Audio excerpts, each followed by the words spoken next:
What is going on, guys? It is Laker Nation. All day, you know how we do in here. It's all about us. And the game's not over. As you can see, there's a minute and 42 to go in the third overtime. But, I'm watching the game. And we are just dead. We are too tired. We could barely pass, move, jump, shoot. It's over.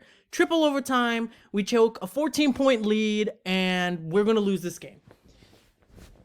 Honestly, I don't even know what to make of it at this point. I was watching the game and, when we had the fourth quarter lead and whatnot, I'm just like, you know what? It's going to be an ugly win, but at least we're going to get it. But the fact that the Lakers can't even win against the Kings, I mean, listen, I would be one to say that it's just one loss, which it is. It is just one loss. It counts for one loss on the standings. But when you come off a game like you did against the Pacers, it's crucial to take advantage of games like this. I mean, the Kings didn't even have Luke Walton. They didn't even have him as a head coach. And the Kings made so many mistakes, and we just could not capitalize or do anything about it. And I can just go ahead and, point at a few players on the Lakers and say, well, I think LeBron did choke a bit in the overtime periods, but that's because he's old. I'm not going to put the blame on him. In fact, I'm just going to say we're trash right now. And I think it's fair to say that because we cannot sit here and lose to the Kings in triple overtime when we have to take advantage. I understand that new teams constructed like this, right? Like we saw LeBron's Heat, we saw LeBron's Cavs. They started off poorly as well. But my thing is you can't lose like this. You can't play. I mean, you see Westbrook played 50 minutes, Carmelo 43, LeBron 49, and AD 48. You cannot play like this and lose.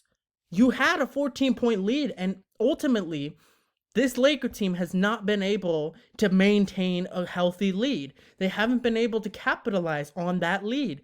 The Kings had no business coming back in this one and winning it. You see that they outscored us by 5 in the fourth quarter, and that ultimately made the difference. And even in the third quarter, they started mounting their comeback. But all I'm telling you guys is that this Laker team, my thing is I wouldn't even want to yell at them right now. They're so tired. You could just see they're just visibly fatigued. And my thing is just move on. It's trash. This is a trash game. We are trash right now. But the Lakers just got to have the mindset that they just got to move on. And hopefully that they can do so because this was a disgusting loss. I mean, to lose to the Kings, I always call the Kings trash. And they are trash. I mean, first of all, they're 7-12. They always range around the 35 to 38 win mark. They never make the playoffs. In fact, they haven't made the playoffs since 2004, I believe. So are we really going to sit here and keep on... I can't excuse this. I can't excuse how the Lakers just lost to this team at home. Even if it was in Sacramento, it doesn't matter to me because the Kings are that bad. But let's go ahead and go into the game, actually, because, let's talk about the overtime periods first. Like I mentioned, LeBron, in my eyes, choked in overtime. He missed some free throws. He missed a bunch of threes. He missed a fadeaway. 2 of 13 from threes. I mean, he was just tired. He just did not have it in him, especially in overtime. And he did choke us some of the lead in the overtime periods. Russell Westbrook, I think, was one of the only good players from this game. He had a triple-double. But if you watch the game, he made timely shots, right? Especially in double overtime with the layup, with the mid-range. Russell Westbrook was the reason why this even went to triple overtime, believe it or not. And that shouldn't even be a compliment on him, but it is. Because it had to go to triple overtime because no one else would step up. Anthony Davis, right? Throughout the game, he was playing kind of passively. He was just doing his own thing. Overtime, made a couple big shots. But overall, I mean, you can't... Malik Monk had a great game.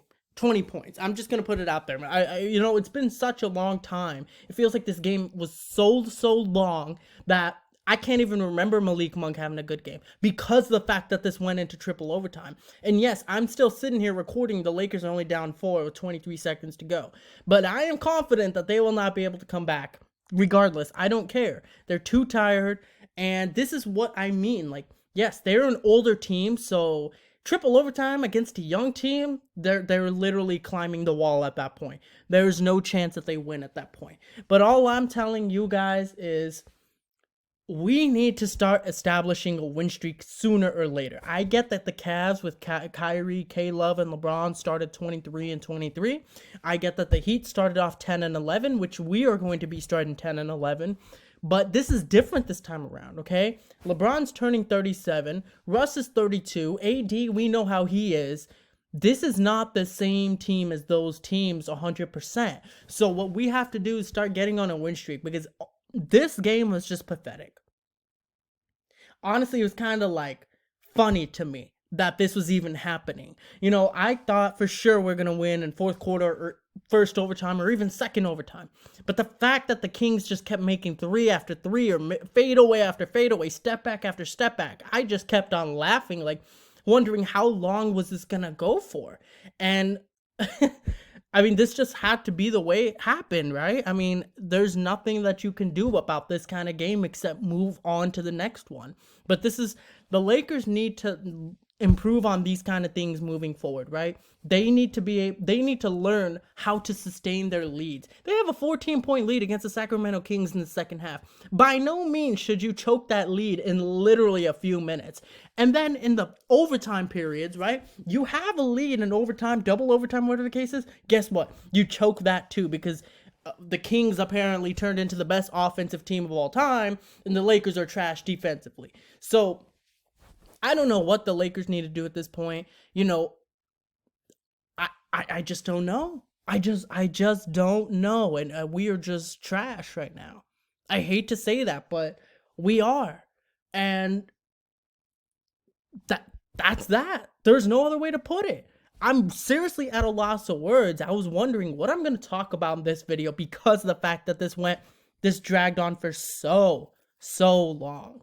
But honestly, I have nothing else to say because I don't want to keep repeating the same things, but I'm just going to say it one more time. How do you lose to the Sacramento Kings? The Sacramento Kings, who just fired Luke Walton. I'm going to just put at that because, you know, I get that we might lose, okay? But you can't lose to teams like this. When you're trying to establish yourself as a contender, let alone a playoff team, you got to beat the bad teams like the Kings, and you got to go at least 500 against the good teams. That's my definition of a contender. Right now, the Lakers are not contenders. They know it, and it's going to be a very, very long weekend. For those who are still watching this video, I'm going to the Lakers-Pistons game on Sunday. So as far as a post-game analysis video and my reaction, that video will be uploaded a little bit later than usual, obviously because I'm going to the game. But that's all I have for this one. Honestly, I really don't know what else to say. So if you guys enjoyed it, drop a like. Comment down below what you guys' thoughts were on the Lakers falling to the Sacramento Kings in triple overtime. And subscribe for more. Alright guys, peace out and go Lakers.